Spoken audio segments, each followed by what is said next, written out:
এই সেই পাঞ্জাবি যার জন্য আমি ডিপ্রেশনে ভুগেছিলাম। আগস্ট মাসের শুরুর দিকে ব্যাঙ্গালোর থেকে একটা কমেন্ট আসে, হাই মৌমি, আমার একটা ফ্রেন্ড তোমার প্রোফাইলটা রেফার করলো, তুমি যে পাঞ্জাবিগুলো বানাও অনেক সুন্দর, আমি একটা আমার বাবা ও আমার হাজবেন্ডের জন্য নিতে চাই। ব্যাঙ্গালোর থেকে আসা এটা আমার প্রথম অর্ডার নয়, এর আগেও এসেছে, পাঠাতে 8 থেকে 10 দিন সময় লাগে। এটা আমি 23 তারিখ ডিসপ্যাচ করি, আর 3 তারিখ হঠাৎ আমি মেসেজ দেই, দি ভাই তুমি কি পার্সেলটা পেলে?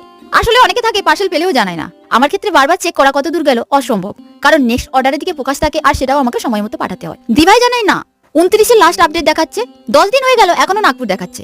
এরপর আমিও তাড়াহুড়ো করে যে আমার এইসব কিছু দেখাশোনা করে তাকে সবকিছু জানায়। সেও অবাক, কারণ এমন কাণ্ড কোনোদিনও হয়নি। আমাদের তো মাথায় কাজ করছে না, কি করব, জিনিসটা ঠিক চলেই যাবে, কিন্তু সময়ে যদি না যায় তাহলে আর কি হলো। প্রচুর টেনশন হচ্ছিল।